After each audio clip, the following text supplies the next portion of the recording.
বাবা মা যখন ঘরে একটা ছেলে থাকে মেয়ে থাকে, ছেলেটাকে কিছুর জন্য বারণ করে না, ও তো ছেলেরা একটু দুষ্টামি করেই, আর মেয়েদেরকে প্রত্যেকটা বারান্দায় যেতেও বলবে যে বারান্দায় যেও না, ছাদে যেও না। This is not fair. 55 তলার উপর থেকে যে একটা জাম্প ছিল বিজলি ছবিতে, আমি নিজে করেছি। তোমাকে নিয়ে যদি ফিল্ম তৈরি করা হয় সেটার নাম কি হবে? Bob star.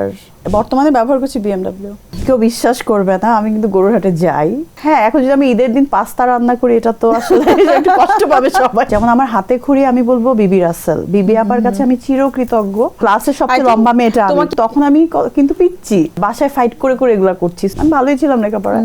আমারও যা কিছু সবার জন্য একদম। আমার মা যেমন এই সেক্টরটাতে একদমই লাইক করে না। আমাদের তো 100 কোটি টাকাও বাজেট নাই। শাকিব খানের সাথে একসাথে কাজ করা তোমার ক্যারিয়ার গ্রাফটাকে কতখানি বদলে দিয়েছে? উনি অনেক বড় একজন আর্টিস্ট, শিখেছি অনেক কিছু। এদিকে বাসায় ফাইট করছি, ওদিকে শর্টে গিয়ে ফাইট করছি। মানুষজন খুব বলে যে শাকিবের সাথে আমাকে স্ক্রিনে খুব ভালো লাগে, কেমিস্ট্রিটা চমৎকার। Definitely Justin Trudeau.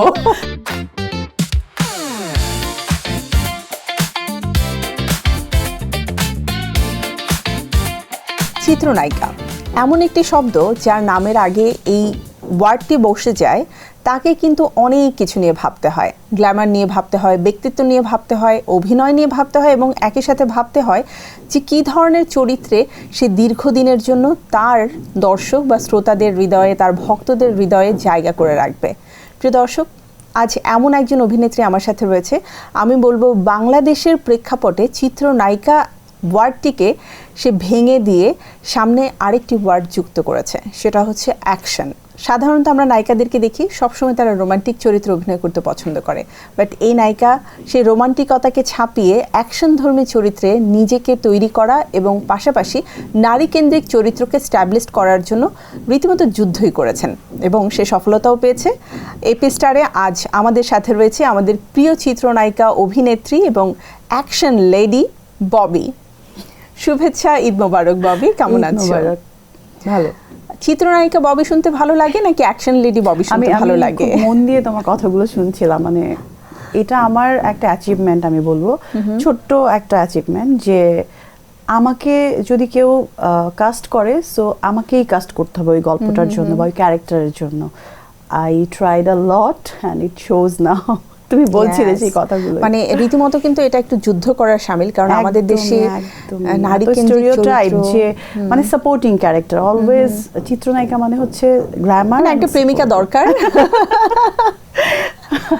বাট এই যে আমাকে ববি হয়ে উঠতে হবে নিজস্বতা দিয়ে, এই ভাবনাটা তোমার কবে থেকে এসেছে? এটা আমার মনে হয় ছোটবেলা থেকে এটা আমার একটা ব্যাপার ছিল, যে আমাকে যদি কেউ অল্টারনেট করে ভাবতে পারে, যে মানে রিপ্লেস করতে পারে, তাহলে আমার সবকিছু মিনিংলেস ফিল হয়। সো ওই যে ক্যারেক্টারিস্টিক্স আমার ওইটারই একটা। ওকে, তার মানে ব্যক্তি জীবনের ববিকেই আসলে আমরা এখন তার চিত্রনায়িকা ববির যে প্রতিচ্ছবি আছে সেখানে দেখতে পাচ্ছি। হ্যাঁ, একটা প্ল্যাটফর্মে আসলে তো ওইটা আরো সুন্দর, সহজ হয়। ওকে, সো যেহেতু ঈদের সময়টা চলতেছে, আমি ঈদ নিয়ে প্রথমে জানবো ববির কাছে। ওভারফ্লো কিংবা লিকেজের ঝামেলা, ঠিক এই সমস্যার সমাধানে এসেছে স্মাইল বেবি ডায়াপার। এর সুপার অ্যাবজর্পশন টেকনোলজি এখন দেয় 30% বেশি শোষণ ক্ষমতা।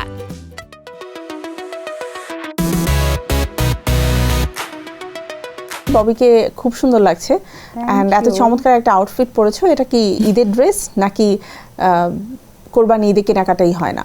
না, কেনাকাটা তো আসলে হয়। ঈদের ড্রেস তো কিছু গিফট থাকে, নিজের কিছু ইয়ে থাকে, যতই আমরা কেনাকাটা করি শুটিং এর জন্য, যেটার জন্যই হোক, বাট ঈদে না একটা থেকে যায় যে একটু ট্র্যাডিশনাল কিছু ওয়্যার থাকবে, একটু রেডি হব, একটু স্পেশাল কিছু ছবি থাকবে, ওইটার একটা আলাদা ব্যাপারই আছে। কোরবানি ঈদে গরু না খাসি, কোন কোরবানিতে তোমার বেশি ভালো লাগে? আমি ছোটবেলা থেকে সবসময় দেখি যে বাবা গরু খাসি দুটাই দিত, সো এখনো আমরা ওইটাই ফলো করি। আমি গরু আবার খাসিও। এখন তো ববির একটা নিজস্বতা রয়েছে, তোমার নিজেরও অনেক রেসপন্সিবিলিটিস রয়েছে, তো গরুর হাটে যে নিজের পছন্দে গরু কিনে নিয়ে আসা হয়, কেউ বিশ্বাস করবে না, আমি কিন্তু গরুর হাটে যাই। সিরিয়াসলি? হ্যাঁ, বাট বোঝা যায় না যে এটা আমি। অ্যান্ড সামটাইমস আমি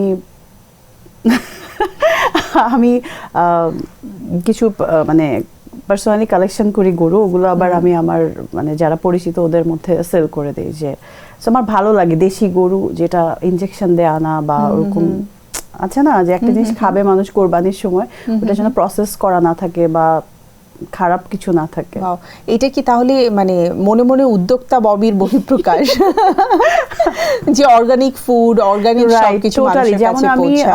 চিকেন, দেশি চিকেন, লোকাল চিকেন ছাড়া আমি কিন্তু ফার্মের চিকেন খুবই রেয়ার, যে খুব বিপদে পড়ে যদি না যাই তাহলে তো আমি একদমই খাই না। এটা জানা ছিল না, ট্রাই এটা করি, আমাদের এতটুকু জানা হয়ে মেনটেন গেল। না করলে তো হ্যাঁ, জি, আসলে যতটুকু প্রবলেম, ভালো খাওয়া যায়। যতটুকু ফ্রেশ খাওয়া যায়। ববি অলওয়েজ একটু জুয়েলারিস পরতে পছন্দ করে এবং আই থিংক তোমার ডায়মন্ড অনেক পছন্দ, রাইট? খুবই পছন্দ, গোল্ড এন্ড ডায়মন্ড আমার পছন্দ। ঈদে ডায়মন্ডের কোনো অর্নামেন্ট কেনা হয়েছে? এই ঈদে কেনা হয় নাই, বাট প্রায় কেনা হয়। প্রায় কেনা হয় না মানে অনেক বড় কিছু না, ছোটখাটো আমার যেটা ভালো লাগে মানে আসলে। একটা আংটি কিনে ফেললে, হ্যাঁ, একটা লকেট নোজ রিং কিনে ফেললাম, একটা লকেট কিনে ফেললাম, বা একটা ছোট চোকার কিনে ফেললাম, এরকম। অ্যাকসেসরিজে কোনটা তোমার সবচেয়ে বেশি পছন্দ? কানের দুল, পেন্ডেন্ট আর হাতের ঘড়ি? ও ঘড়ি তো এটা অ্যাকসেসরিজ আমি ফিল করি না, আমার মনে হয় যেন ড্রেস যেরকম ম্যান্ডেটরি, ঘড়িটাও ম্যান্ডেটরি, মানে everyday, day to day wear. Day to day wear ঘড়ি তো আসলে ম্যান্ডেটরি। তোমার ঘড়িটা খুব সুন্দর, আমি জানতে চাই এই ঘড়িটা অ্যাকচুয়ালি কোন ব্র্যান্ডের? ওমেগা। ওমেগা। ইয়াপ। গিফট আর কিনেছো? কিনেছি আমি। নিজের পছন্দের ঘড়ি কেনা হয়? হ্যাঁ, নিজের পছন্দের কেনা হয়। আমার বাবার খুব ঘড়ি পছন্দ এবং তার অনেক বড় কালেকশন ছিল, সেরকম আমারও কালেকশনটা বড়। আচ্ছা, তার মানে বাবার পছন্দটা তোমার মধ্যে স্প্রেড করেছে ম্যাক্সিমাম। তুমি যদি কাউকে গিফট করো, মানে কোনো ছেলেকে, তাহলে অ্যাকচুয়ালি তাকে কি গিফট করো? ঘড়ি, ওয়ালেট, বেল্ট, হুইচ ওয়ান? ওয়ালেটটা খুব পার্সোনাল হয়ে যায়। আমি নর্মালি পারফিউম, ওয়াচ এগুলো বেশি গিফট করি ছেলেদেরকে গিফট করলে। ওকে, তাদের পছন্দ অনুযায়ী আর লাইক তোমার পছন্দ অনুযায়ী? ডেফিনেটলি আমার টেস্ট খুব ভালো, সো যাকে আমি দেব না কেন তাদের থেকে আমার পছন্দটা বেটার হবে। ঈদে গিফট বেশি পেয়েছো নাকি বেশি দিয়েছো? গিফট পাই, আবার গিফট দিতেও হয় খুব আসলে এখন। আগের থেকে তো রেসপন্সিবিলিটি বেশি এবং একটু বড় হয়েছি, তো ছোটদেরকে গিফট খুব বেশি দিতে হয়। মানে তোমার যারা নেফিউ রয়েছে, যারা নিস রয়েছে, তারা বোধহয় তোমার কাছে আবদারটা অনেক বেশি করে, তাই না? হ্যাঁ, মানে ওদেরকে না দিতে পারলে আমারই মনে হয় যেন ঈদটা ফুলফিল হচ্ছে না, মানে ভালো লাগে না। বোনের বাচ্চাদেরকে নিয়ে তোমার সময়টা খুব ভালো কাটে। বেস্ট। ঈদের এই আনন্দে তারা কি তোমার সাথে রয়েছে নাকি তারা এখনো out of country? Out of country, last ঈদে ছিল। এবার আম্মাও হজে, ওরাও তো দেশের বাইরে, সো এবার এটা টোটালি একা। এন্ড তো তোমরা আছো সবাই। তাহলে কোরবানি ঈদের পুরো আয়োজন তোমাকে একা করতে হচ্ছে, সবকিছু তোমাকে একা দেখতে আমার হচ্ছে? আয়োজন করতে এবং যে কোনো একটা প্রোগ্রাম আসছে না আমার খুব ভালো লাগে, অ্যাটলিস্ট সবাই যাওয়া আসা করে, বেশি কথা হয়, দেখা হয়। আর আমার গেস্ট খাওয়াতে, মানে ইনভাইট করে খাওয়াতে খুব ভালো লাগে। ঈদের দিন কি রান্না করেছো নিজের হাতে? আমি তো খুব ভালো কুক না, বাট আমি বিফটা খুব ভালো রান্না করি, চটপটি ভালো রান্না করি, সেমাই রান্না করি ভালো। আচ্ছা, তার মানে ঈদে ট্র্যাডিশনাল খাবারগুলোই থাকে? হ্যাঁ, এখন যদি আমি ঈদের দিন পাস্তা রান্না করি, এটা তো আসলে একটু কষ্ট পাবে সবাই, আমার শর্টকাট মেরে দিল। তবে কোরবানি ঈদে কিন্তু গরুর মাংসের যে একটা ভুনা হয়, ওটা বেস্ট। তারপরে ওইটা কয়েকদিন যাওয়ার পর যে কালা ভুনাটা হয়ে যায়, ওটা আরো বেস্ট, আরো বেশি মজা। কি বলে, মুড়ি দিয়ে খেতে আরো বেশি মজা। মুড়ি দিয়ে আমি ট্রাই করি না, রুটি দিয়ে খুব মজা লাগে। চালের রুটি? চালের রুটি, রাইট রাইট। ওকে, মানে মোটামুটি ববির খাদ্যাভ্যাস সম্পর্কে আমার জানা হয়ে গেল আজকে। ববির সাথে এবারে ঈদ আনন্দের পাশাপাশি আমরা কাজ নিয়েও একটু কথা বলবো। যেহেতু কোরবানির ঈদ, আমাদের অনেকগুলো মুভি তো রিলিজ হয়েছে এবং ববির মুভিও আসার কথা ছিল, কিন্তু রিলিজ হয়েছে, একটা আসার কথা ছিল, আরেকটা রিলিজ হয়েছে, তসনস রিলিজ হয়েছে। সো দুটো মুভির জায়গায় একটা হলেও মন্দ নয়। যেহেতু ঈদের মুভি, তোমার এক্সাইটমেন্টটা কেমন ছিল, রেসপন্স কেমন পাচ্ছো? খুব ভালো।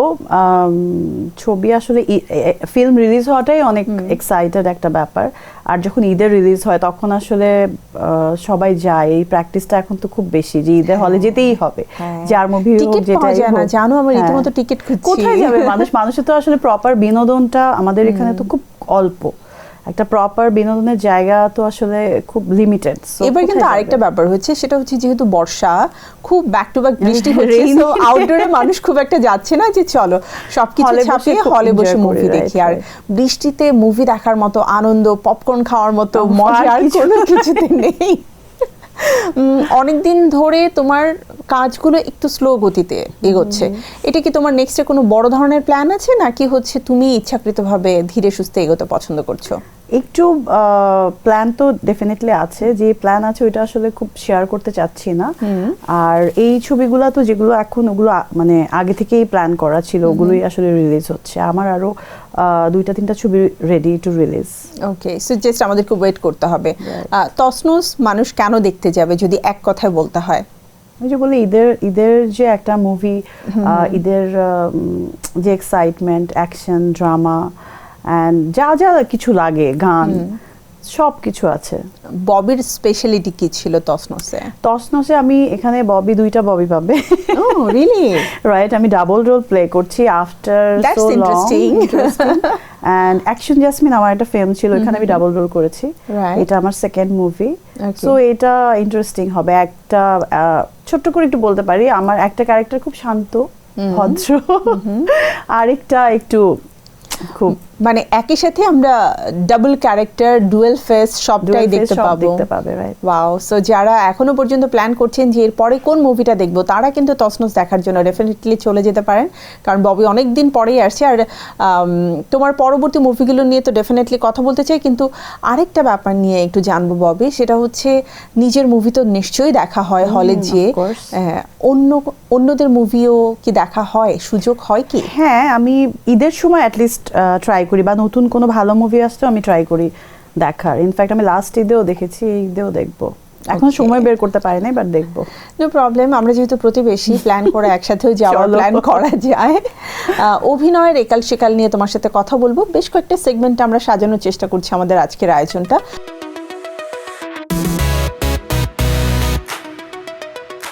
যেহেতু দীর্ঘ একটা সময় তুমি কাজ করছো এই ইন্ডাস্ট্রিতে, এবং শুধুমাত্র অভিনয়ের কথা বলবো না, অভিনয়ে আসবার আগে র্যাম্প তোমার একটা জায়গা ছিল যেখানে আমরা ববিকে প্রথম পাই। তো সেই জায়গা থেকে তোমার কাছে একটু জানতে চাই যে তোমার কাছে কি মনে হয় সময়ের সাথে সাথে পরিবর্তনটা কেমন এসেছে? হিউজ, মানে র্যাডিক্যাল চেঞ্জ। এই চেঞ্জটা আসলে মানে কি বলবো, বলার মতো না। আগে মনে হতো যে অনেক বড় একটা অ্যাচিভমেন্ট, যে এই যে এতটুকু আসতে পারা। যেমন আমার হাতে খড়ি আমি বলবো বিবি রাসেল, বিবি আপার কাছে আমি চিরকৃতজ্ঞ। তখন আমি আই থিঙ্ক আমি 7 or 8-এ পড়ি। ফার্স্ট টাইম বিবি আপার কাছে যখন আমি গেলাম যে আমি শো করতে চাই, আমি তো একদম স্কুলে যখন, তখনই আমি লম্বা, সো ক্লাসের সবচেয়ে লম্বা মেয়েটা। তোমাকে বেঞ্চের লাস্টে বসতে হতো? That is not true. আমি ফার্স্টেই বসতাম, বাট বিবি আপার কাছে যখন আমি যাই, দেখে আমাকে এমন করে হাক করে বলে যে পারফেক্ট, মানে বলে তুমি হেঁটে আসো। আমি হেঁটে আসলাম, বলে যে তোর নর্মাল হাঁটাটাই তো ক্যাটওয়াকের মতো হচ্ছে। আচ্ছা ফাইন, এটা তো আমি অনেক খুশি। তখন আবার মার কাছে পারমিশন তো পাইলাম না, বিবি আপা ফোন করে ঝাড়ি মারলো, না না আপনার মেয়েকে আমি হাঁটাবো, এরকম যেরকম করে উনি কথা বলেন। সো আপনি খুব স্ট্রেট ফরওয়ার্ড এবং নাইস এন্ড বিউটিফুল একটা পার্সোনালিটি, যেটা আমি আমার লাইফে খুব বড় একটা অ্যাড অন আসলে ওই সময়। এবং জানো বিবি রাসেল হচ্ছে এমন একজন ব্যক্তিত্ব যে শুধুমাত্র বাংলাদেশ নয়, ওয়ার্ল্ড ওয়াইড, এবং আমি বলবো যে উনি আসলে অনেক বড় একটা নাম, যেটা আমরা আসলে ধারণা করতে পারি না, আমরা বুঝি না, বাট বাইরে বোঝে যে উনি। এই মানুষটার সাথে যখনই দেখা হয়, বা প্রথম যখন আমার সাথে দেখা হয়েছে, একবারের জন্য মনে হয়নি যে তার সাথে আমার ফার্স্ট মিট হচ্ছে। She is just like that. মানে অনেক ঝামেলার মধ্যেও তার সাথে যখন তুমি কথা বলবা, ইট ফিল লাইক যে সবকিছু ওকে ফাইন। সো ওনার সাথে কাজ করে আমি অনেক কিছু শিখেছি। দেন আফটার বিবি আপা সালাউদ্দিন লাবলু ভাইয়ের ভবের হাট করেছি, ওইটা খুবই জনপ্রিয় ছিল। ওইটা আসলে ইগনোর করার মতো একটা সিরিজ ছিল না। আফটার দ্যাট আমার অনেক সিরিজের জন্য অফার আসছিল, তো আমি আর তো করতে পারি না। ওটার জন্য যে পরিমাণ সময় দিতে হয়েছে তোমাকে, ও মাই গড, এন্ড দ্যাট ল্যাঙ্গুয়েজ আমার এখনো মনে আছে। লাবলু ভাই আমাকে বলতো, ওকে তো কোনোভাবেই আমি গ্রামের মেয়ে করতে পারতেছি না, ওকে যাই করাই শহরের মেয়ে ফিল হচ্ছে। ওইটা তো একটা গ্রামের একটা ক্যারেক্টার ছিল। সো আমি ছিলাম, বন্যাপু ছিল, দুইটা। সো ওইখান থেকেও আমি 1.5-2 বছর টানা শুট করেছি, ওইটা একটা লং টাইম। আমাদের ফরিদি আঙ্কেল ছিল, হুমায়ুন ফরিদি আঙ্কেল, উনি আমার বাবার ক্যারেক্টার প্লে করেছে। এটিএম আঙ্কেল ছিল আমার চাচার ক্যারেক্টার। সব বাংলাদেশের লেজেন্ডারি অ্যাক্টর। এবং তখন আমি কিন্তু পিচ্ছি, মাত্র নতুন অ্যান্ড বাসায় ফাইট করে করে এগুলা করছি। সো আলহামদুলিল্লাহ আমার হাতে খড়িটা খুব মানে নাইসলি হয়েছে। ফিল্মেও যখন আমাকে দেন অমিতাভ ভাইয়ের সঙ্গে আমি টিভিসি যখন করেছি ফার্স্ট, তো ওইটাও আমার প্রথম যারা এসছে লাইফে কাজের সেক্টরগুলো আমি তুমি বলছি, অনেক লাকি ছিলে। আমি প্রত্যেকটা জিনিস স্ক্রিন টেস্ট দিয়ে করেছি, কারো মানে কথায় audition না, দিতে হয়েছে। অডিশন দিয়েছি। এবং আমি ফিল্মের কথা বলবো, ফিল্মেও যখন আমাকে ইফতেখার চৌধুরী অনন্ত জলিল আমাকে সার্চের জন্য কল করেছে একটা টেলিকমের অ্যাড দেখে, আমি স্ক্রিনশট দিয়েছি ওদের। আমার স্ক্রিন টেস্ট দেখে ওরা বলছে যে না, আমাদের তো অ্যাকশন প্যাটার্নটা লাগবে, যেটা তুমি বলছিলে, ওই টাইপের ওকেই যাচ্ছে, অনেকে ছিল আরো। সো অ্যাকশন কিন্তু একটা ব্যাপার কি জানো, আমরা অনেক সময় ভাবি যে মারামারি করলেই বোধহয় action, but it's not like that. ফেসের একটা এক্সপ্রেশনের ব্যাপার আছে, এক্সপ্রেশন আছে। যেমন তোমাকে আমি হিট Mood এর করব, ব্যাপার আছে। সো তুমি যে রিঅ্যাকশনটা দিবা ওইটা মোস্ট ইম্পর্টেন্ট। আমি যদি অনেক বেশি কিছু দেখাই ওইটা তো হবে না, তোমার রিঅ্যাকশন যদি জিরো হয়। সো অ্যাকশন রিঅ্যাকশনটা এরকম আর কি, ওইটা খুবই ইম্পর্টেন্ট। অন্যরকম একটা ট্রিকি ব্যাপার আসলে। ক্যারিয়ারে তো প্রায় 20টির মতো ছবি তুমি করে ফেলেছো অলরেডি, আরও আসছে। তোমার কাছে কি মনে হয় তোমার ক্যারিয়ারের টার্নিং পয়েন্ট কোনটি? টার্নিং পয়েন্ট আসলে ক্যারিয়ারে আমি ফিল্মটাকেই আসলে এভাবে ধরি, কারণ আমার সবসময় ইচ্ছা ছিল আমি বড় পর্দায় নিজেকে দেখবো এবং এমন একটা জায়গায় যাব যেখানে আমার কিছু করতে বা আমাকে চিনতে মানে প্রবলেম না হয়, যে আমাকে চিনায় দিতে হয় যে দিস ইজ মি ববি হক এরকম, এবং আমার কথাটা আমি বলতে পারি, আমার জায়গাটা আমি পাই। যেমন আমার এমন না যে আমি ছেলে বিদ্বেষী, ওরকম না, বাট আমার যে ওপিনিয়ন থাকবে, আমার একটা জায়গা থাকবে, ওইটা যেন আমি প্রপারলি বুঝি, যেটা নরমাল হিউম্যান রাইটস, যেটা তুমি তোমার মতো করে বলতে পারবে, সেই রাইটসটা যেন তোমার থাকে। মানে যেটা হিউম্যান রাইটসটা আমাদের এখানে মেয়েদের বেলায় হয় কি, ওদের ক্রিয়েট করে নিতে হয়, যেটা আমাদেরকে বাই বর্ন আমরা পাই না। আচ্ছা, এই জায়গা থেকেই কি তোমার মাথায় এসেছে যে হ্যাঁ, আমি যদি কাজ করি তাহলে সেটা নারী কেন্দ্রিক চরিত্রই হতে হবে, এবং দর্শকরাও দেখো, থ্যাঙ্ক গড যে দর্শকরা আমাকে অ্যাকসেপ্ট করেছে, আদারওয়াইজ তো এটা পসিবল ছিল না। এবং দর্শকরা এত ভালোভাবে অ্যাকসেপ্ট করেছে, তাতে তো বোঝা যায় যে দর্শকরাও চায় যে নারীদের এমন একটা ভয়েস থাকুক, তাদের এমন কিছু ক্যারেক্টার থাকুক যেটা আসলে সমাজকে প্রতিনিধিত্ব করবে। হ্যাঁ, এটা তো হয় না, বিকজ এটা তো 50-50, এটা ছাড়া তো হয় না।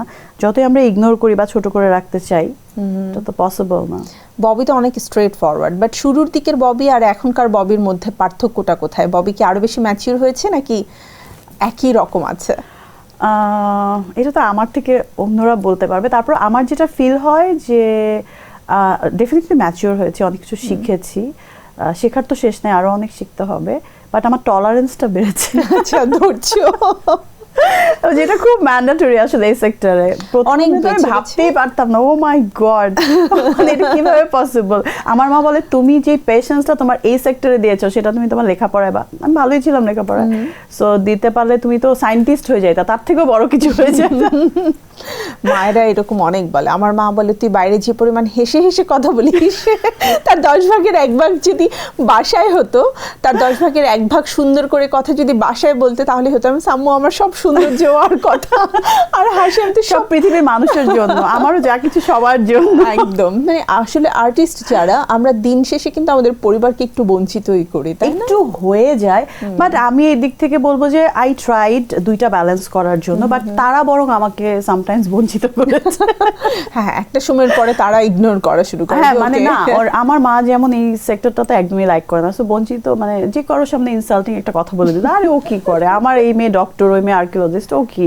সো এইসব জিনিসগুলাতে আমি বিরক্ত, বাট আমি কখনো তাদেরকে আমার 100% দেওয়ার ট্রাই করেছি। মানে এতদিন পরেও এসেও কিন্তু আন্টি তার ওই পছন্দ অপছন্দের জায়গাটা খুব অ্যাডামেন্ট, আসলে ওইটা থেকে সে সরেই যাবে না। অনেক মানুষের ভালোবাসা পেয়েছো, কিন্তু তারপরেও বলবো গড্ডালিকা প্রবাহে কখনো গা ভাসিয়ে দাওনি, খুব সিলেক্টিভ কাজ করেছো, বা তুমি পছন্দই করো এই ধরনের কাজ, যে কাজটা আসলে তোমাকে আলাদাভাবে পরিচিতি দিবে।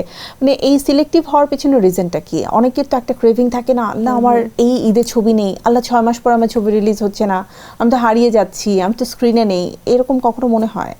এটা আমার এক্স্যাক্টলি এরকম ফিল হয় না, কারণ আমি আমার সাকসেস নিয়ে আমি মানে যখন আমার একসাথে ঈদে 2টা ছবিও রিলিজ হয়েছে, একটা মানে রোজা ঈদের ছবি রিলিজ হলো, কোরবানি ঈদও হচ্ছে, এরকমও আমার ক্যারিয়ারে কয়েক বছর গেছে। সো আমি তখনও পাগল হয়ে যাই নাই, অ্যান্ড যখন আমার একটু গ্যাপ হয়েছে তখনও আমার মনে হয় না যে আম ডান, আমি কি করবো এখন, এই ফিলিংটা আমার হয় না। আমার মনে হয় যে আমাকে ভিন্ন ভিন্ন ওয়েতে আমি মানে চলছি দেখে এবং চিন্তা ভাবনা করে এগুচ্ছি দেখি মানুষ এখনো এত বছর পরে আমাকে দেখে বোর হয় না, এবং কিছুদিন একটু গ্যাপ হলে বলে আপু আপনার অনেকদিন কাজ দেখি না, কি কাজ দেখবো। মানে নতুন কাজ দেখার আগ্রহ এক্স্যাক্টলি, আমি থাকে। যদি কন্টিনিউ অ্যাভেলেবেল সব কিছুতে আমাকে মানুষ পেয়ে যায়, এটা একটু কোয়াইট টাফ এত লং লাস্টিং হয়ে কাজ করা আসলে। তোমার ক্যারিয়ারে কি এমন কোনো চলচ্চিত্র রয়েছে যেটা তুমি না যদি করতে তাহলে আজও আফসোস থাকতো, মনে হয় যে না that was a good decision for me? এটা বলবো আমি অ্যাকশন জেসমিন, কারণ এটার একটা স্টোরি হচ্ছে যে দেহরক্ষীর রাজত্ব অ্যান্ড দেহরক্ষীর প্রডিউসার মানিক আঙ্কেল, উনি যখন বলেছে যে মা ওই যে আরেকটা প্রডিউসার নাম বললো যে দীপু আঙ্কেল বলছে যে এটা একটা হিন্দি ছবি রিমেক করবে। আমি বললাম ওইটা এত বিগ বাজেটের ছবি and Akshay Kumar played that character, তারপরে আবার আমাদের এখানে মান্না ভাই প্লে করেছে, ওইটা কিভাবে আমি প্লে করবো, এটা হাস্যকর লাগবে না, মানুষ কিভাবে এটা অ্যাকসেপ্ট করবে, এটা পসিবল না। আমাদের তো 100 কোটি টাকাও বাজেট নাই, অ্যান্ড ওই সময় আগের সময় মানুষ অনেক কিছু অ্যাকসেপ্ট করেছে, এই সময় করবে না। আমি খুব বার্গেন করেছি, আমার এখনো চিন্তা করলে অবাক লাগে এই ছবিটা মানুষ এতটা মানে পছন্দ করেছে, এবং বাচ্চারা স্পেশালি।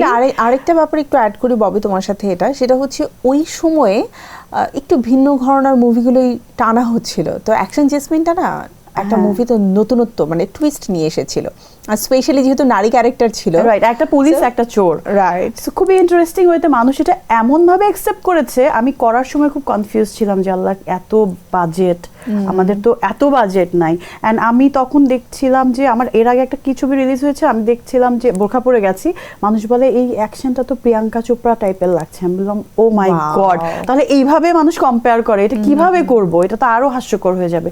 বাট আলহামদুলিল্লাহ ছবিটা সবাই মানে খুব ভালোভাবে নিয়েছে, এবং এখনো মানুষ অ্যাকশন জেসমিনের রিলস দেখা বলে যে আপু এটা খুব ভালো লাগে, এবং মানে সবাই চায় আসলে এই ধরনের মুভিতে তুমি আরো থাকো, এবং এই যে ভিন্ন ধরনের চ্যালেঞ্জ নেওয়ার যে একটা ব্যাপার রয়েছে যে অলরেডি এই ক্যারেক্টারগুলো প্লেড হয়ে গেছে, তারপর এত বড় বড় অ্যাক্টররা এটা প্লে করেছে, এটা একটা বড় ব্যাপার আসলে। গ্ল্যামার, অ্যাকশন, ইমোশন তিনটাতেই তুমি আমি বলবো টপ নচ। তোমার কাছে কোন চ্যালেঞ্জ মানে কোন চরিত্রটা বেশি চ্যালেঞ্জিং মনে হয়, যে আমরা তোমাকে দেখছি ও আচ্ছা ও তো গ্ল্যামারাস অ্যাক্টিং খুব ভালো করছে, ইমোশনাল অবশ্যই ভালো, অ্যাকশন সে সুপার, কিন্তু তোমার কাছে চ্যালেঞ্জিং কোনটা, যে তোমরা আমাকে যাই দেখো না কেন এটা আমার জন্য খুব কষ্টের ছিল? না, সবকিছু একটা ভিন্ন একটা ক্যারেক্টার আমি প্লে করছি, আমি তো ববি, তো আমার যে বডি ল্যাঙ্গুয়েজ, আমার যে কথা বলার স্টাইল, এটা একটা আলাদা। প্রত্যেকটা ক্যারেক্টার প্লে করতেই আসলে একটা চ্যালেঞ্জের মুখোমুখি হতে হয়, কারণ মানুষকে এটা বিশ্বাস করাতে হবে I am not Bobby, I am jasmine and I am Nila or something else. So এইটা একটা চ্যালেঞ্জের বিষয়ই থাকে। বাট আমার এখন মনে হয় যে আমি পার্সোনালি যেরকম যে টাইপের একটা মানুষ, সেরকম ক্যারেক্টার আমি এখনো করতেই পারি নাই। মানুষ যেভাবে আমাকে দেখতে পছন্দ করেছে, ভালোবেসেছে, যে ক্যারেক্টারগুলো আসছে সো ওগুলোই বারবার দেখতে চাচ্ছিল, সো ওইভাবেই দেখে গেছে। কিছু এক্সপিরিয়েন্স আমারও মানে এক্সপেরিমেন্ট আমারও করার ইচ্ছা, আমরাও দেখতে চাই। আর স্পেশালি এই যে ডুয়েল ক্যারেক্টার যে করছো, আমরা সব সময় বলি এটা কোয়াইট ডিফিকাল্ট, মানে নন স্টপ শুট করতে হয়, একটা টাইম ডিউরেশন থাকে যে ড্রেস চেঞ্জ করে আবার ওই টাইমের মধ্যেই তোমাকে ক্যামেরার সামনে হাজির হতে হবে, সো এটা একটু ডিফিকাল্ট আছে। ওটাও একটা বড় চ্যালেঞ্জ অ্যাকচুয়ালি। শাকিব খানের সাথে তুমি স্ক্রিন শেয়ার করেছো, যদি বলি যে এই একসাথে কাজ করা তোমার ক্যারিয়ার গ্রাফটাকে কতখানি বদলে দিয়েছে? ওই যে আমি বললাম যে আমি চেয়েছি যে আমার নামে মানুষ আমাকে চেনুক, আমার জায়গাটা ক্রিয়েট হোক, ছোট হোক বড় হোক। বাট হ্যাঁ, এটা অবশ্যই অ্যাড অন হয়েছে, কারণ উনি অনেক বড় একজন আর্টিস্ট। আমি বলবো আমি যখন নতুন এসেছি ওনার সঙ্গে ফার্স্ট আমার একটা অ্যাডের কাজ হয়েছে ওর সাথে, একটা টিভিসি হয়েছে, ওর ফার্স্ট টিভিসি পাওয়ার যে টিভিসিটা সেটা হয়েছে আমার সাথে। দেন তখন আমার ছবি রিলিজ হচ্ছে দেহরক্ষী। আচ্ছা, তারপর আমার থার্ড ছবিটা ওর সাথে ফুল অ্যান্ড ফাইনাল, যেটা মালিক আফসারি ভাইয়ের ডিরেকশন, তারপর রাজত্ব ইফতেখার চৌধুরী। সো আমি শিখেছি অনেক কিছু, এবং ওর সাথে কাজ করতে গেলে আমার এটা যেটা হয়েছে আমি দেখলাম যে এটা আমার ফিল হয় নাই তখনই, বলবো আমি যে ও অনেক দিন ধরে কাজ করছে আর আমি মাত্র ইন্ডাস্ট্রিতে পা রেখেছি, এই ফিলটা সে দেয় নাই। বরং দেখি যে তুমি এই মেকআপ ইউজ করছো, এরকম করছো, এরকম করছো, মানে বড় একজন গুণী আর্টিস্টের আসলে এটা থাকা উচিত। যেমন আমিও কিন্তু এখন খেয়াল করি যে এখন কেমন চলছে, কি হচ্ছে, কি টাইপের আসলে প্রেজেন্টেশন হলে মানুষ বেশি অ্যাডমায়ার করবে। সো ও ওই সময় এটা করেছে। এটা মানে আমাদের আমি দেখছি সেটে আমরা খুবই ফ্রেন্ডলি, অ্যান্ড স্ক্রিনে মানুষ আমাদেরকে খুব পছন্দ করছে, দ্যাটস ওয়াই। অনন্ত জলিলের সঙ্গে তোমার প্রথম ছবির ডেবিউ, খোঁজ দ্য সার্চ, রাইট। এত বিগ বাজেট, বিশেষ করে অনেক গ্ল্যামারাস একটা আমি বলবো এন্ট্রি, মানে কিভাবে করে সম্ভব হলো? এখন তো ওই সময়ের কথা চিন্তা করলে মনে হয় ইটস মিরাকল, কারণ আমি বাসায় জানাই নাই তখন কি করছি। একটা ফিল্ম তো অনেক বড় একটা ব্যাপার আসলে, হাইট করে টিভিসির মতো বা মানে ক্যাটাওয়াকের মতো এটা করলে হয় না, অনেক প্র্যাকটিসের ব্যাপার, অনেক কিছু জানতে হয়, বুঝতে হয়, গ্রুমিং এর ব্যাপার, লম্বা সময়, অনেক লং টাইম। সো ওই সময়টা আমার কাছে মানে এদিকে বাসায় ফাইট করছি, ওদিকে শর্টে গিয়ে ফাইট করছি, কিভাবে টাইমটা কেটে গেছে আই ডোন্ট নো অ্যাকচুয়ালি। এখন মনে হয় যে ও মাই গড, এটা আমি কিভাবে করতে পারলাম, মানে অসম্ভবকে সম্ভব করা ববির কাজ। আমার তখন মনে হচ্ছে যে আমার মার চোখে ফাঁকি দিয়ে এত ফাইট করে যদি কেউ এটা করতে পারে, মানে সে তো দারোগাও ফেল, যে আন্টিকে বিট করার জন্য আল্লাহ তোমাকে পারফেক্টলি বানিয়ে দিয়েছে। Right right. শাকিব খানের সাথে দর্শক তোমাকে এত চমৎকারভাবে একসেপ্ট করে নিয়েছে, কিন্তু তারপরেও এই জুটি কেন আর কন্টিনিউ করলো না? এটা তো আসলে আমার মানে আর্টিস্টের উপর না, এটা তো প্রোডিউসার, ডিরেক্টর এবং তা অনেকের উপরই আসলে ডিপেন্ড করে। বাট আমি কখনো চাই নাই যে আমার নামের সাথে বা কারো নামের সাথেই আমার পরিচয়টা আসুক। আমার একটা, বললাম না, আমার একটা আলাদা পরিচয়। আই থিঙ্ক এটার জন্য যে পরিমাণ পিয়ার মেনটেন করা উচিত, হাই হ্যালো করা উচিত, সেটাও ববি করেনি। না। আচ্ছা, অনন্ত জলিলের অনেক বিগ বাজেটের মুভি হয় এবং হাইটেক নির্মাণ শৈলী ছিল, তো সেই জায়গা থেকে নিজেকে মানিয়ে নেওয়া কি খুব চ্যালেঞ্জিং ছিল, যেহেতু প্রথম মুভি? না, তখন আমার না ওইটা ইজি মনে হয়েছে, আমার সবকিছু অনেক কঠিন লাগে। বাট যখনই আমি ক্যামেরার সামনে আসি, আমার না কোনো কিছু আর মনে থাকে না, আর কোনো কিছু এত কঠিন মনে হয় না। I can do fight, dance, মানে ডায়লগ ডেলিভারি যেটাই হোক, বাট ক্যামেরা অফ, তখন আমার কাছে সবকিছু মনে হয় যে কি এত কঠিন, এত কিভাবে ফেস করব, কিভাবে কি করব। এইটা আমার একটা আগে থেকেই দেখি এই জিনিসটা ভেতর থেকে আসলে শিল্প সত্তাটা যখন লাইট ক্যামেরা অ্যাকশন এটা ছাড়া আসলে কোনো ওয়ে আউট নাই আমার মেবি, কারণ আল্লাহ রহম করেছে, আদারওয়াইজ আমি কিভাবে এই সেক্টরে কন্টিনিউ করতাম। So true. খোঁজ দ্য সার্চে তোমার পারিশ্রমিক কেমন ছিল? ছিল নট ব্যাড। মানে তুমি নিজে আস্ক করেছিলে নাকি তারা যেটা কনফার্ম করেছিল সেই পারিশ্রমিক? ডেফিনেটলি, কারণ তখন আমি টিভিসি করছি, তখন আমি শো করছি, তারপর আমি একটা খুব ভালো একটা সিরিয়াল তখন গেছে, সবকিছু মিলাই তুমি অলরেডি একজন মানে আর্টিস্ট। বাট আমার ওইটা ছিল না যে আমি যেটা চাই সেটা না হলে আমি কাজ করবো না। আমার কাজ করার খুব ইয়ে ছিল যে না, আমি বড় স্ক্রিনে কাজ করব। আর যেহেতু প্রথম ফিল্ম, সো কিছুটা তো আমরা ভালো কাজের জন্য স্যাক্রিফাইস করি। কো-স্টারদের মধ্যে কাকে অনেক বেশি ফ্যাশন সচেতন মনে হয়? এখন তো মনে হয় যে শাকিব। সময়ের সাথে সাথে চমৎকার পরিবর্তন এনেছে, এটা একটা বড় ব্যাপার, সময়ের সাথে সাথে মানিয়ে চলা। যেহেতু চলচ্চিত্রের সংখ্যা অনেক 20+, সেই জায়গা থেকে জুটির জায়গা থেকে যদি আমরা জিজ্ঞাসা করি যে কার সাথে তোমার জুটি তোমার ভালো লাগে বেশি?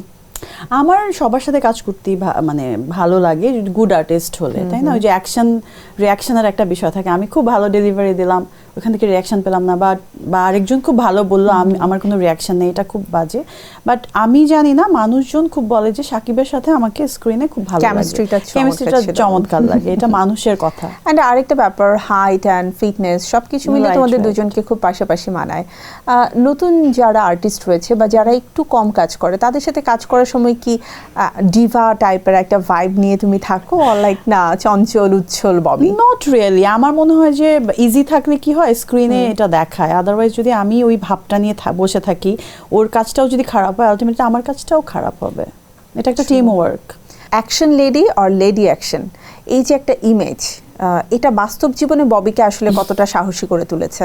আমার জায়গা থেকে আমি জানি না কতটা সাহসী করে তুলেছে, বাট আমাকে দেখে যখন কেউ ইন্সপায়ার হয় অ্যান্ড বলে যে আপু আমি ওইটা দেখে আমার মানে খুব একটা স্ট্রেংথ চলে আসছে, কেন আসছে জানি না, জানি লজিক্যাল থিং, বিজলির কথা বলছে বা ইয়ের কথা বলছে, বাট মানে আই ডু ফিল স্ট্রেংথ ভেতর থেকে।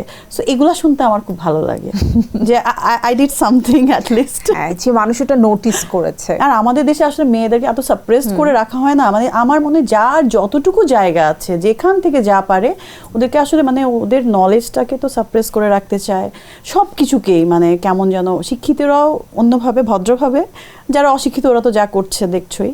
সো এইটা একটা বড় একটা ঝামেলার ব্যাপার, এই জন্য আমরা অনেক পিছিয়ে আছি। এটার আসলে একটা পরিবর্তন আসা উচিত। আমার মনে হয় ধারাটা অনেকেই চাচ্ছে ক্রিয়েট করতে, বা অনেকে অনেক চেষ্টাও করেছে, যেমন তুমি তোমার জায়গা থেকে তোমার জনরা থেকে ট্রাই সত্যি কথা করেছো। বলতে কি, আমার যেটা মনে হয় যে ছোট্ট একটা বাবা মা যখন ঘরে একটা ছেলে থাকে মেয়ে থাকে, ছেলেটাকে কিছুর জন্য বারণ করে না, ও তো ছেলেরা একটু দুষ্টামি করেই, this is very bad thing. আর মেয়েদেরকে প্রত্যেকটা বারান্দায় যেতেও বলবে যে বারান্দায় যেও না, ছাদে যেও না, এটা করো না, এটা খেও না, এটা ছোটবেলায় করো কি না। এইগুলো ফেস করেছো বলে ববি অনেক বেশি প্রতিবাদী হয়ে গেছে? মেবি আমার কাজিন, আমরা তো 3 বোন, আমার কাজিনদেরকে আমি দেখতাম যে মেয়েদেরকে সব কিছুতে বাধা দিচ্ছে, একটা ভালো কিছুতেও বাধা দিচ্ছে, ছেলেদেরকে ছেলেরা একটু দুষ্ট হয়। This is not fair. And এই প্রতিচ্ছবিটাই কিন্তু আমরা সমাজে এখন পাই, তাই না? ছেলেরা সব কিছু করতে পারবে, ওইটা দুষ্টামি। ওইটা আসলে দুষ্টামি না, ন্যায় অন্যায় সবার জন্য সমান হওয়া দরকার।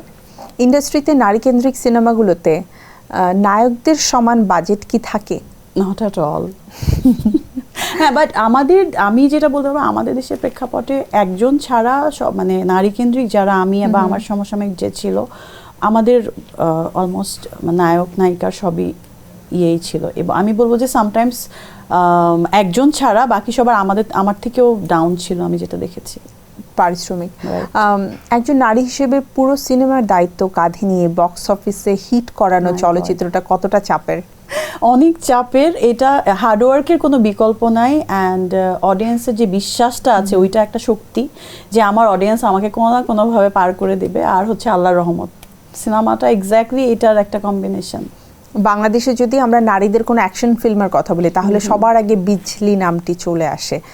তোমার কাছে বিজলি চরিত্রটা হয়ে ওঠার জন্য কতখানি সময় তুমি নিয়েছিলে, মানে ট্রেনিং পিরিয়ডটা কতদিনের ছিল? 1 বছর, মিনিমাম 1 বছর, 1-1.5 বছর। লম্বা সময়। And দ্যাটস ওয়াই ক্যারেক্টারটাকে আসলে এতটা রিয়েলিস্টিক মনে হয়েছে। হাই হিল অথবা গর্জিয়াস পোশাক, সব কিছুতেই তুমি অ্যাকশন দৃশ্যে খুবই কমফোর্ট জোনে থাকো, মানে এটার পিছনে সিক্রেটটা কি? আই ফিল গুড, মানে কোনো কিছু রিপ্রেজেন্ট করতে বা কোনো কিছু ইয়ে করতে আমার মনে হয় যেন এটা কনফিডেন্টলি করা উচিত। আমার যেটা আছে যেভাবে আছে সেটা নিয়ে, মানে আরেকজন কি করছে ওইটা আমি কখনোই দেখি না, আমি বেটার করার ট্রাই করি। যে ভালো কিছু হচ্ছে, আই ফিল অ্যাপ্রিসিয়েটেড যে ওকে আমারও আরেকটু বেটার করতে হবে, কিন্তু আমার ওইটা মনে হয় না যে ও এরকম করে করছে আমাকে এরকম করেই করতে হবে। আমি আমার ওয়েতে মানে গুড ফিল করি, ইজি ফিল করি। অ্যাকশন দৃশ্যে নিজেকে পারফেক্ট দেখাতে মানে তোমার ফিটনেস অ্যান্ড বডি ল্যাঙ্গুয়েজ এগুলোর প্রতি তো অনেক জোর দিতে হয়। তোমার কি মনে হয় র্যাম্প হচ্ছে তোমার প্রথম জায়গা যেখানে তোমাকে চমৎকারভাবে গ্রুম করে দিয়েছে? হ্যাঁ, ওইটা তো অবশ্যই অনেক সাপোর্ট করেছে আমার ক্যারিয়ারে, ডেফিনেটলি। অ্যাকশন চরিত্রের সময় ডিরেক্টরের কাছ থেকে পাওয়া সেরা কমপ্লিমেন্ট কি ছিল? অনেক রকমই এরকম ছিল, কারণ আমি কিছু সাহসী স্টেপ দিয়েছি যেটা আমিও পরে ভাবলাম যে আমি কিভাবে করলাম। যেমন মানে 55 তলার উপর থেকে যে একটা জাম্প ছিল বিজলি ছবিতে, থাইল্যান্ডে ছিল ওইটা। তুমি নিজে করেছো? আমি নিজে করেছি, এবং করার কোনো ডামি ব্যবহার করা না? ওইটাতে করি নাই, কিছু কিছু তো লাগে, বাট আমি কিছু কাজ করেছি এরকম যেটা আমিও বুঝি নাই যে এটা অনেক রিস্কি। ডিরেক্টর হয়তো চিন্তা করে যে না আমি কোনো রিস্ক নিব না, বিকজ আমাকে তো পরবর্তীতে শুটে যেতে হবে। ওইটা করেছে, ওইটা তখন বলেছে ও মাই গড ইউ ডিড পারফেক্ট, এবং ওইটা এক শটে করতে হয়েছে। তুমি কি মার্শাল আর্ট শিখেছো? খুবই আমার বলবো যে টুকটাক আমি যাই শিখেছি ফিল্মের জন্য, সেটা এইটার জন্য ইফতেখার চৌধুরীর অনেক বড় একটা অবদান আছে, স্পেশালি অ্যাকশন পার্টে। তোমাকে নিয়ে যদি ফিল্ম তৈরি করা হয় সেটার নাম কি হবে? সেটার নাম কি হবে? ববস্টার। ববস্টার, রাইট। মানে সবাই যে দেখবে অ্যাকচুয়ালি যে এই বায়োপিক বা এই ছবিটা অনেকে আমাকে বব বলে, আমার তো ববস্টার। চমৎকার, এটা নিয়ে কিন্তু চিন্তা করা যেতেই পারে। অনেক সিনেমায় তো কাজ করেছো, তোমার সিনেমাগুলো থেকে যদি আমরা 1 2 3 তিনটা সিনেমার নাম বলতে বলি, যে তোমার র্যাঙ্কিং এ 1 2 3। আমার র্যাঙ্কিং এ আর অডিয়েন্স? তোমার র্যাঙ্কিং এ তোমার পছন্দের কাজ। দেহরক্ষী আমার খুব পছন্দের একটা কাজ ছিল, দেহরক্ষী, দেন রাজত্ব, বিজলি, অ্যাকশন জেসমিন। 4টা হয়ে গেছে। ক্যারিয়ার নিয়ে নতুন কোনো পরিকল্পনা? ডেফিনেটলি অনেক কিছু। আমরা অপেক্ষা করলে অনেক কিছুই পাবো। ইন্ডাস্ট্রিতে কোনো নায়কের সঙ্গে আবারও নতুন করে জুটি বাঁধার জন্য প্ল্যান রয়েছে, যে না এই নায়কটা নতুন এসেছে, ভালো করছে, ওর সাথে করা যায়? তোমার সাথে হাইট, ওয়েট? হ্যাঁ, আমি খুব হাইটটা এটা দেখি, কারণ স্ক্রিনে ভালো লাগে আসলে, হাইটটা ম্যাচ হলে খুব ভালো লাগে, ওইটা দেখি। সেটা রোমান্টিক হোক, অ্যাকশন হোক, কেমিস্ট্রি, সব কিছুতেই কিন্তু হাইটটা আসলে খুব ম্যাটার করে। ভালো লাগে দেখতে স্পেশালি স্ক্রিনে। একটা মেয়ে যদি লম্বা থাকে তার সাথে তোমার সঙ্গে কাজ করতে গেলে সব নায়করা তোমার প্রতি দুর্বল হয়ে যায়, কথাটা কতখানি সত্য? না, সব নায়করা এটা কেউ কেউ, দ্যাটস ট্রু। ওকে, আসলে এটা হয়ে যায়, আর কেউ শো করে কেউ শো করে না হয়তো, I don't know exactly. But yes, কুছ মানে যে বলে না যে কুছ ভি তো হ্যাঁ ববির মধ্যে, যেটা ববিকে ববি করে তুলেছে। কাছাকাছি থাকাকালীন সময় নিশ্চয়ই ওই জিনিসটাই খুব ভালোভাবে নোটিস করা যায়। ববি, আমরা চলে যাচ্ছি পরবর্তী সেগমেন্টে, আমাদের Sure. এবারের সেগমেন্ট অফ টপিক। আমরা এক কথায় উত্তর দিব।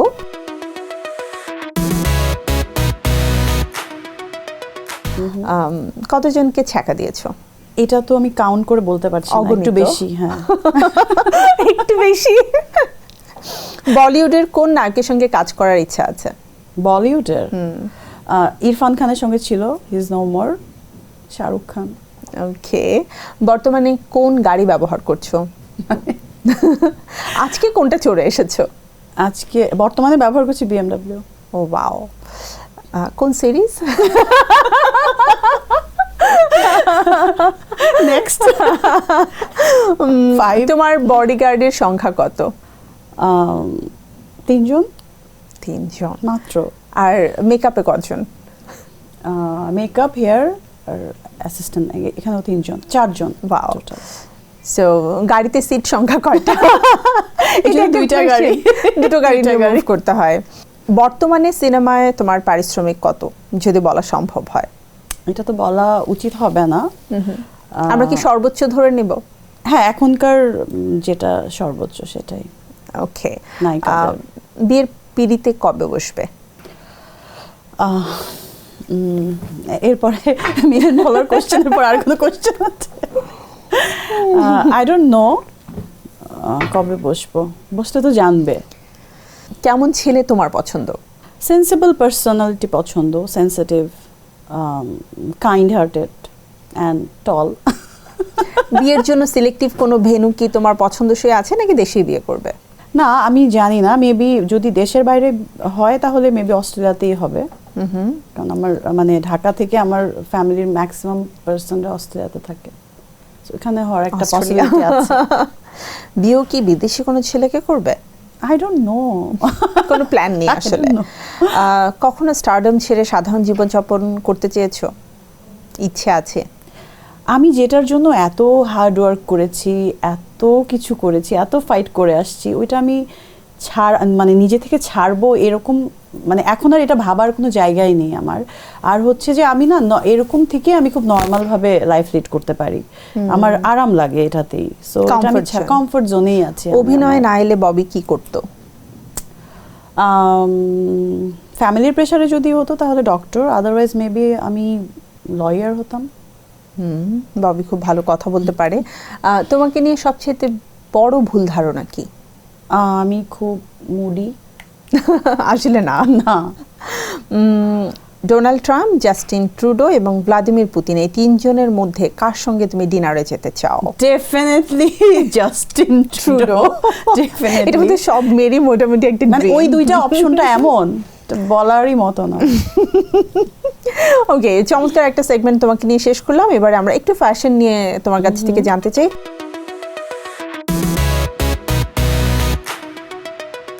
বিদেশি কোন তারকাকে তোমার ফ্যাশন আইকন মনে হয় যে ওকে, ওর ফ্যাশনটা আমি ফলো করতে পারি? আমি না সবার ফ্যাশন একদম মানে সব কিছু ফলো করতে পারি না, বাট আমার ভালো লাগে কাউকে কাউকে। আমার অ্যাঞ্জেলিনা জোলিকে পাগলের মতো ভালো লাগে ছোটবেলা থেকেই। তারপর অ্যান্ড হার ফিটনেস, তার লুক। জেনিফার লোপেজ, মাই গড, মানে খুবই ইন্সপায়ার করে আসলে। কোন ধরনের পোশাকে তুমি বেশি স্বাচ্ছন্দ্য বোধ করো? Jeans, T shirt. ড্রেসের ক্ষেত্রে প্রিয় কোনো ব্র্যান্ড কি রয়েছে? হ্যাঁ, কমফোর্ট জোনে যদি ভাবি জারা, H&M, just go to wire. এটা মানে সবসময় লাগে যেটা আর কি। আদারওয়াইজ তো আছে আরো অনেক তো ব্র্যান্ড আছে। যদি তোমাকে 1 কোটি টাকা দেওয়া হয় তাহলে কি তুমি সেটা দিয়ে অলংকার কিনবে নাকি পোশাক বেশি কিনবে? আগে আমি একটা মানে মুভির স্ক্রিপ্ট লিখতে দেব। যেহেতু 1 কোটি টাকা আছে। ববি মানেই গর্জিয়াস। গর্জিয়াস ব্যাপারটি কার কাছ থেকে পাওয়া? আমার বাবা থেকে। বাবা অনেক বাবা। Trendy and trendy fashionable and ছিল। ফ্যাশনেবল, দেখতেই মনে হয় যেন মানে রুমে অনেক মানুষের মধ্যে একজন হেঁটে আসতে মনে হয় না যে একজন আসছে। সো আমার বাবা ছিলেন এরকম।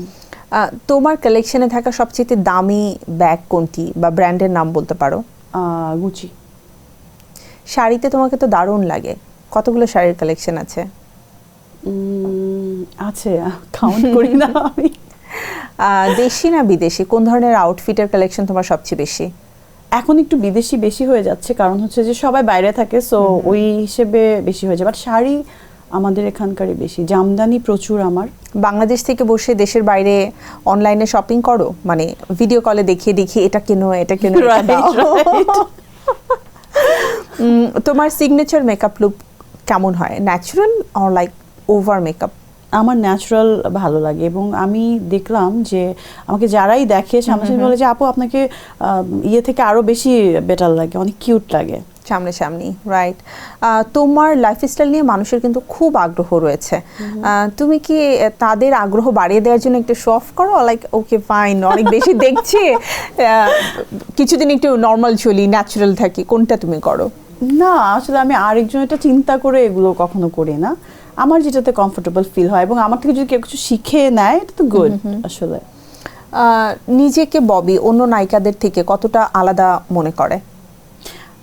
এক তো হচ্ছে আমি মানে ববি একটা আলাদা পার্সোনালিটি, সবাই সবার মতো, কেউ কারোর মতো না, সো ওইটা থেকেই তো আমি ডিফারেন্ট।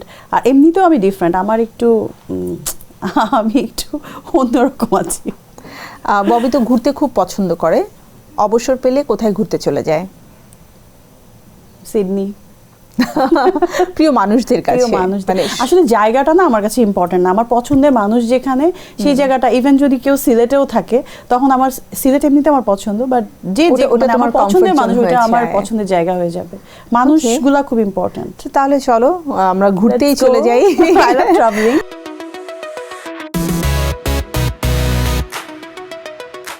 তোমাকে ভ্যাকেশনের জন্য যদি মানে আলাদা করে 3টা অপশন দেওয়া হয়, লন্ডন, দুবাই আর ইউরোপ, কোনটা তুমি নেবে? Europe. That's good. Definitely Europe. ট্রাভেলের সময় কারা তোমার সঙ্গী থাকে, অর লাইক সোলো ট্রাভেল পছন্দ? সলো সবসময় হয় না, ফ্যামিলি মেম্বার না থাকলে এই যে এরা থাকে চারপাশে যারা থাকে। দেশের বাইরেও কি বডিগার্ড নিয়ে যাও? না, বডিগার্ড নিয়ে না, বাট আমার পার্সোনাল একজন দুজন থাকে। একা চলতে পারো না আর কি? আমার তো মানে রাতে খুব ভয় লাগে আসলে একা। তোমার ভ্যাকেশনের ছবিগুলো বেশ ভাইরাল হয়, মানে সবাই জানতে চায় যে এই পারফেক্ট পিকচারের পেছনে ফটোগ্রাফারটা অ্যাকচুয়ালি কে? আজকে থ্যাংক গড তুমি আমাকে এটা জিজ্ঞেস করছো, আমার ছোট বোন, ও থ্যাংক ইউ তনিকা, তুমি আমাকে অনেক অনেক সুন্দর ছবি তুলে দাও। অনেকেই আছে, বাট তনিকার ছবিগুলো বেশি ভাইরাল, অ্যান্ড ছবি দুইজনই। আমার আরেক বোনের নাম ছবি। আই থিঙ্ক তুমি খুব লাক্সারি হোটেলে থাকতে পছন্দ করো, 5 স্টার 7 স্টার। আমি না খেয়ে থাকবো, কিন্তু ভালো হোটেলে থাকবো, পচা জায়গায় থাকতে চাই না আমি। আমার মনে হয় আমার ডেটাই মাটি হয়ে যায়। তোমার তাহলে সবচেয়ে পছন্দের হোটেল কোনটি? অনেকগুলাই আছে, আমি কারো ব্র্যান্ডিং করে দরকার চাই না, আমাকে তো ফ্রি থাকতে দিবে না। এক্স্যাক্টলি। ওকে, সো ট্রাভেলের সময় 3টি লাক্সারি প্রোডাক্ট যেটা তোমার হ্যান্ডব্যাগে মাস্ট থাকবেই। Luxury product I don't know, but lip balm ছাড়া আমি কোথাও মুভ করতে পারি না, and wallet, card and cash, যেটা ছাড়া অসম্ভব, মোবাইল। ওকে, এমন কোনো দেশ আছে যেখানে তুমি বারবার যেতে চাও? আমি বারবার যেতে চাই, এটা ঠিক, কিন্তু আমি বারবার ঘুরে দেশে চলে আসি। মানে দেশকে এতই ভালোবাসো। রাইট, যত যাই হোক, এত কিছু, এত যানজট, এত রেপ, এটা ওইটা, খুব মেজাজ খারাপ হয়, কিন্তু মানে 2-3 মাস হয়ে গেলে আমি আর বাইরে থাকতে পারি না। দিন শেষে না আমরা আসলে আমাদের দেশটা, সত্যি বিশ্বাস করো, এটা কোনো ন্যাকা কথা না, এটা এত ট্রু। আমি অবাক হয়ে যাই, আমি নিজেকে চিনতেই পারি না যে আমি সব ছেড়ে বারবার দেশেই ফেরত। তুমি দেখবে মাঝে মাঝে কিন্তু আমি চিন্তা করি ধুর আর থাকবো না, খুবই বিরক্ত। আমার মা চলে তো যাই। ভাবতেই পারে না যে তোমার বাবা বেঁচে নাই, তুমি এখনো দেশে। তোমার লাইফে বিদেশ ভ্রমণের সময় কোনো ক্রেজি মোমেন্ট কি আছে? কি বলো তো? মানে ফ্লাইটে আছে না অনেকে ফ্লার্ট করে বা ইয়ে করে, বাট এটা তো নর্মাল ফানি। বাট একটা লং ফ্লাইট ছিল যেটাতে আমি একা যাচ্ছি, একা ফ্লাই করছিলাম, টু মাচ ক্রেজি। মানে ওইখানে পরিচয়, মানে ফ্লাইটে পরিচয়, এবং গিয়ে বলো ওইখানে গিয়েই বিয়ে করে ফেলতাম। হ্যাঁ এতটা মানে আমি চিন্তা করলাম ওকে প্র্যাঙ্ক করছে বা কিছু করছে, পরে দেখি না খুবই মানে অন্য Serious? লেভেলের সিরিয়াস টাইপের, ওর ফ্যামিলি মেম্বারদের সাথে কথা বলাচ্ছে ট্রানজিটে। ব্যাপারটা কেমন ছিল তো- যে সুপারস্টার ববিকে দেখে অ্যাকচুয়ালি সে চিন্তা সে আমাকে আগে থেকেই লাইক করে, আমাকে ইয়ে করে, Oh, চেনে that's জানে, like দ্যাটস fan. বাট আমি তো চিনি না, আমার কাছে তো টোটালি আননোন পারসন। এই জন্য আমি ভয় পেয়ে গেছিলাম যে ও মাই গড একা ফ্লাই করছি অবস্থা। ব্যাচেলারকে পরে কি করে সামলালে? অনেক কষ্টে ভুল অ্যাড্রেস দিয়ে। তোমার পরবর্তী ভ্যাকেশন প্ল্যান কোথায়? সিডনি যাচ্ছি খুব তাড়াতাড়ি আবার। বিদেশে কখনো ভৌতিক অভিজ্ঞতা হয়েছে? কারণ অনেকেই বলে যে বিদেশে আমার হয় নাই, বাট আমার যে হেয়ার স্টাইলিস্ট ছিল অ্যান্ড ফ্রেন্ড মৌসুমি, ও আইসল্যান্ডে যখন আমরা গিয়েছিলাম একটা শুটে, তো খুব এমন একটা জায়গা যেখানে মানে মানুষজন একদম নাই। সো ওইখানে একটা হোটেলে আমরা উঠেছি, হোটেলটাও কেমন একটু একটু পুরোনো টাইপের কিছু থাকে না, যে কিন্তু খুব vintage এক্সপেন্সিভ type-এর। ভিন্টেজ। সো ওইখানে ও নাকি কাকে মানে আমি বেডে, ও আমার পাশে বসা আর ও চেয়ারে বসে ও নাকি কাকে দেখছে, বলে Bobby don't look that way কারণ তুমি এটা নিতে পারবা না। আমি বললাম ওকে কেন, আমি তো অ্যান্ড ও দেখছে লোকটা অনেকক্ষণ নাকি ছিল, মানে কেমন একটা লোক ছিল। এটা জানো আমার ফ্রান্সে আমার হয়েছে, আমার এখনো গুজবাম্প গুজবাম্প দিচ্ছে আমার। আমি এই যে এইভাবে ছিলাম, এইভাবেই ছিলাম সারা রাত। এটা আমার ফ্রান্সে হয়েছিল। মানে আমি আমার হোটেল থেকে জাস্ট আমার প্ল্যান ছিল ওই দিন আমি শিফট করব নেদারল্যান্ডে। সো হঠাৎ করে প্ল্যান করলাম যে না এত ঠান্ডা, সো আমি নেদারল্যান্ডে আর যাবো না, জাস্ট সুইজারল্যান্ডে চলে যাব। তো ওই এক রাতের জন্য আসলে আমি একটা হোটেল পাচ্ছি না, মানে আমার হোটেলে কোনো রুম খালি নাই, সো আমাকে চেঞ্জ করতেই হবে।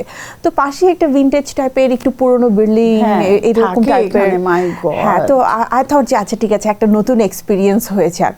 Bad experience. Oh my God! Just literally ওই রাত আমি ঘুমোতেই পারিনি। সকাল সারাক্ষণ হলো মনে আমি ছিল- হোটেল শিফট, আমি বললাম এখানে হোটেল শিফট করো। আমার জাস্ট ট্রেন ছিল হচ্ছে দুপুর 12টায়, আমি সকাল 7টায় উঠে বের হয়ে গেছি। আর আমি এইভাবেই ছিলাম, আমি শোল্ডারটা এদিকে আর ঘুরাই না। সেই ধরনের অভিজ্ঞতা আসলে টুকটাক একা সলো ট্রাভেল করলেও হয় খুব বেশি, বাট তোমার ওই তো জায়গায় ফ্রেন্ড হওয়ার ছিল। কথা, ওইখানে মানুষই তো নাই, হ্যাঁ, খুব কম মানুষ। ববি, God. তোমার সাথে আড্ডাটা আসলে খুব চমৎকার কাটছে, কিন্তু আড্ডার পাশাপাশি সময়ের একটা ব্যাপার তো আমার রয়েছে। Right. বিদায় আজকে আমি নিব, কিন্তু তার আগে তোমার কাছ থেকে একটা জিনিস খুব করে জানতে চাই, সেটা হচ্ছে ববি গুনগুন করে মাঝে মাঝে খুব গানও না করে। একদমই মিথ্যা কথা। না, না, আমি Don't tell me to sing. জানি। That's it. না, আমরা একটু গুনগুন না করে তোমরা ববির কেন কাছ আগে থেকে- বলো না যে আমি একটু প্র্যাকটিস করে আসবো? এটা নট পসিবল, প্লিজ। গুনগুন আমি করে। জানি তুমি গুনগুন করে গান গাও, তোমার সাথে আমি গাইতে এটা কিন্তু আমি চাই। জানি তুমি তোমার গাও, সাথে আমি তোমার গাইতে সাথে আমি চাই। গাইতে নোলকের পারি। অনেক পছন্দের গানও তোমার রয়েছে, আমি দু একবার তোমার কণ্ঠে শুনেছিও। দুটো লাইন একটু শোনাও। আমার আর কিচ্ছু মনে আসছে না, ট্রাস্ট মি। তোমার লিপে কার কণ্ঠ সবচাইতে বেশি তোমার ভালো লাগে? আমার সবার গানই ম্যাচ করে নিতে পারে, আমাকে বলে যে তুমি গানে এমন করে গান গাও মনে হয় মানে তুমিই গান গাইতেছো এরকম। বাট আমার দোলার তুমি ছাড়া যে সংটা ওইটা, তারপর দেহরক্ষীর যে আমরা আইটেমটা, ঠিক এই গানটার কথাই বলছিলাম যে তাহলে চলো তুমি ছাড়া দুটো লাইন শুনতে শুনতে আমরা না হয় বিদায় নেই। বলো। কিন্তু আমার ফার্স্ট মানে এটার তুমি ছাড়া কে এই তো that's it. আছে জীবনে, হৃদয়। চলো শুরু যেও করি। না হারিয়ে। আমার এটার ইয়েটা এক্স্যাক্টলি যে টোনটা ওইটাই মনে নাই, কথাটা লিপটাই শুধু মনে আছে, লিরিকটাই বুঝছো। কঠিন, Okay. অনেক কঠিন। কঠিন। সো দোলা তুমি এত কঠিন গান কেন গাও? বাট দোলা এখন চমৎকার গাইছে, Right. অনেক সুন্দর করছে। আমার মনে আছে যখন রাজত্বর গানটা ইয়ে হবে, যে এটা তো একটা সফট গান, এটা কিভাবে, তখন আমরা সবাই মিলে ধরলাম, ডিরেক্টর আমি, যে মানিক আঙ্কেলকে বললাম যে না দোলা এটা খুব সুন্দর গান গাইবে। Right, প্রথমে ও আইটেম করেছিল। আই থিঙ্ক নেক্সট ডে তোমার মুভিতে আবারও আমরা পাবো, এবং সেটা একটু হ্যাঁ, ডিফারেন্ট অবশ্যই, টাইপ হবে। অবশ্যই। সো থ্যাংক ইউ ববি, আমাদেরকে সময় দিয়েছো, এপিস্টারের পক্ষ থেকে ধন্যবাদ। ঈদের এই সময়টাকে একটু গর্জিয়াস করে দিলে, জাঁকজমকপূর্ণ করে থ্যাংক দিলে। ইউ সো মাচ আমাকে ইনভাইট করার জন্য। এখানে আসতে আমার আই ফিল লাইক হোম, খুব ভালো লাগে কথা বলতে আসলে। হোপফুলি তোমার সাথে আবারও দেখা হবে, এবং সেই আড্ডাটাতে শুধু ঈদ নয়, আমরা অনেক কিছু নিয়ে কথা বলবো। Right, so thank you. Thank you. প্রিয় দর্শক, আমাদের আজকের আড্ডা এখানেই শেষ করতে হচ্ছে। এপিস্টারে আমাদের আজকের তারকা ববির সাথে জম্পেশ একটা আড্ডা হয়ে গেল। এই আড্ডাটা আসলে আপনারা মিস করবেন না, এটা আমি জানি, কারণ এটা আপনাদের ঈদে নতুন একটা টুইস্ট অ্যান্ড আনন্দ যোগ করবে। সো এপিস্টারের সাথেই থাকুন আর নিয়মিত আমাদের তারকাদের সাথে আড্ডা উপভোগ করুন। আজকের মতো বিদায়, আল্লাহ হাফেজ, ঈদ মোবারক। আমাকে ছবি তুলে দাও। खाते पीते वाले घर की लड़की हो तो ফ্যামিলিগত বেশি স্ট্রাকচার। এই জন্য বললাম যে মানে ফ্যামিলি হচ্ছে খাতে পিতে वाले घर की সেট করে নেন ভাইয়া And এটা না আরেকটা ইয়ে আছে, গল্প করতে খুবই কেয়ার করা যায়।